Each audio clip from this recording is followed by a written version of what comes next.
सन्माननीय नाशिक जिल्हाधिकारी यांच्या आदेशानुसार बकरी ईद निमित्त रक्तमिश्रित पाण्याचा निचरा मोसम नदीमध्ये होतो. तो होऊ नये म्हणून त्यांनी आदेश दिले होते, पण त्याचं पालन झालं नाही, त्याचं उल्लंघन झालं. मोसम नदीमध्ये रक्तमिश्रित पाणी आलं म्हणून संबंधित अधिकाऱ्यांवरती निलंबितची कारवाई झाली. 3 अधिकाऱ्यांवरती कारवाई करण्यात आली. प्रभाग अधिकारी, आरोग्य अधिकारी आणि शहर अभियंता. नाव सांगा. हां परत बोला. शहर अभियंता कैलास राजाराम बच्छाव, प्रभाग अधिकारी श्याम जगन्नाथ बुरकुल आणि अनिल यादव पारके, सह आयुक्त स्वच्छता. 21 तारखेला आंदोलन छेडलं असता सन्माननीय जिल्हाधिकारी साहेबांनी आदेश दिला होता का तुमच्या मागणीची पूर्तता न झाल्यास आम्ही कायदेशीररित्या गुन्हा दाखल करू. रक्त 1% काय पण 1 थेंबही मोसम नदीमध्ये येणार नाही. रस्त्यावर बेकायदेशीर कत्तल होणार नाही.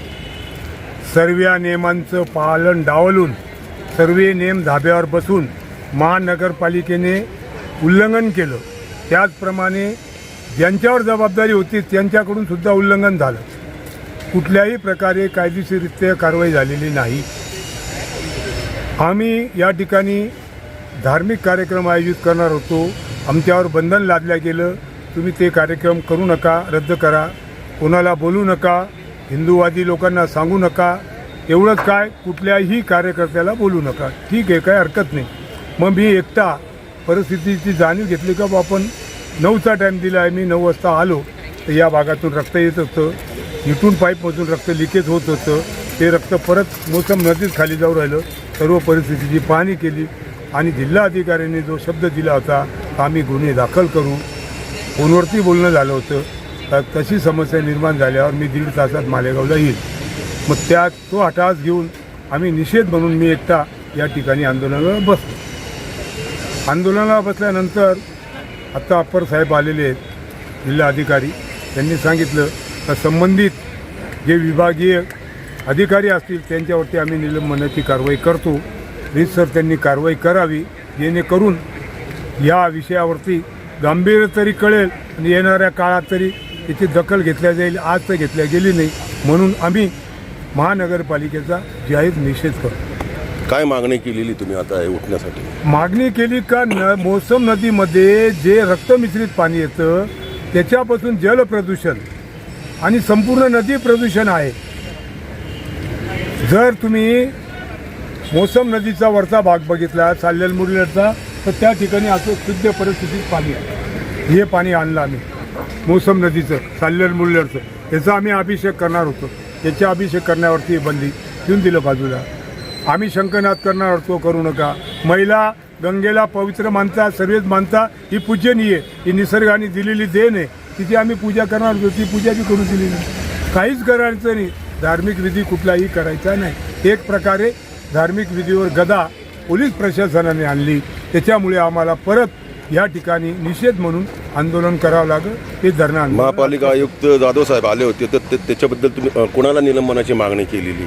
आम्ही सांगितलं ना, जो अभियंता आहे आलं लक्षात, या संबंधित त्याला निलंबित करा. आरोग्य अधिकारी असतील, त्यांचे पुष्कळ अधिकारी आहेत ना. अधिकारी इतके आहेत का त्यांना निलंबित करून, बरं मला तुम्ही सांगा, निलंबित करणं हा विद्वेषाचा विषय असू शकतो का नसू शकतो, तो नंतरचा प्रश्न. पण याच्या अगोदर जे निलंबित झाले ते आज महानगरपालिकेत रुजू आहे. तो देखावा होईल. याच्यामध्ये जिल्हाधिकाऱ्याने लक्ष घालत नाही. शासन जोपर्यंत लक्ष घालत नाही तोपर्यंत त्या निलंबनाला काही अर्थ नाही. शासन उदासीन आहे. मालेगाव शहराच्या बाबतीत शासन उदासीन आहे. प्रत्येक समस्यावरती इतर सणांना नियम लावले जातात, आमच्या सणांना नियम लावले जातात आणि राबवतात कोण? अंमलबजावणी कोणाची होती? ठराविक सणावरतीच अंमलबजावणी होती.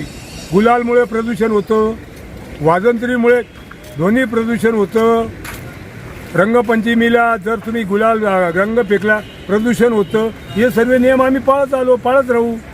हे नियम लावले जातात. मग अदरवाईज समाजाच्या बाबतीत का नियमाचं उल्लंघन होतं याचा बी विचार करायची गरज आहे. आज त्यांनी बी पाळले पाहिजे. पाणी तर दोघंच पितात ना. शहराचं नुकसान आहे, आरोग्याचं नुकसान आहे, जीवनदायी आहे.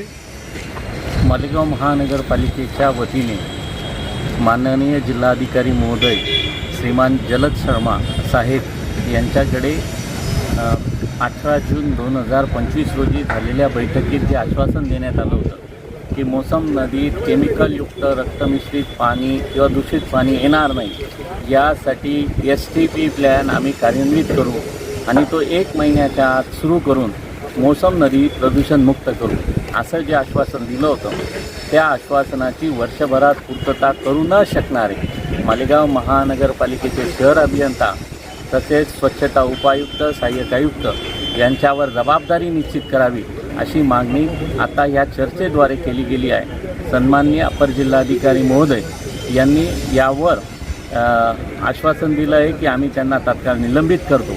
सन्माननीय अपर जिल्हाधिकाऱ्यांनी असं पण आश्वासन दिलं आहे की या संदर्भात एक अहवाल तयार करून आम्ही शासनाला पाठवू की मालेगाव महानगरपालिका व त्यांच्या वतीने नियुक्त सर्व विभागांचे कर्मचारी यांनी काय काय निष्काळजी केली आणि त्यामुळे रक्तमिश्रित पाणी मोसम नदीत आलं आणि प्रदूषण झालं, तर या सर्व प्रकारावर जी जी जबाबदारी निश्चित होईल त्यात सर्वस्वी सन्माननीय आयुक्त हे जबाबदार आहेत असं माझं प्रामुख्याने मत आहे. आणि सन्माननीय रामदास काका बोरसे साहेब हे ज्येष्ठ आहेत, वयाच्या 72व्या वर्षात त्यांनी पदार्पण केलं आहे. 21 मे 2026 रोजी आमरण उपोषण केलं असता 22 तारखेला सर्व प्रशासकीय अधिकाऱ्यांनी म्हणजे अप्पर जिल्हाधिकारी केकांत साहेब, मनपा आयुक्त रवींद्र जाधव साहेब, अप्पर पोलीस अधीक्षक गुंजाळ साहेब व इतर विभागाचे काही अधिकारी यांनी येऊन त्यांना आश्वासन दिलं होतं. त्या आश्वासनाचा आज कशा प्रकारे फज्जा उडाला हे आपल्या सर्वांच्या माध्यमातून मालेगावच्या जनतेपुढे गेला आहे. प्रशासनाची करणी आणि कथनीमधला फरक काय असतो हे आज आपण उघड्या डोळ्यांनी बघत आहोत. मालेगाव शहराच्या हितासाठी हे सर्व खूप दुर्दैवी आहे. सन्माननीय मंत्री महोदयांनी याची दखल घेतली पाहिजे, सन्माननीय नगरविकास मंत्र्यांनी याची दखल घेतली पाहिजे, सन्माननीय पर्यावरण मंत्र्यांनी याची दखल घेतली पाहिजे, सन्माननीय पालकमंत्र्यांनी याची दखल घेतली पाहिजे आणि मालेगावच्या ह्या सर्व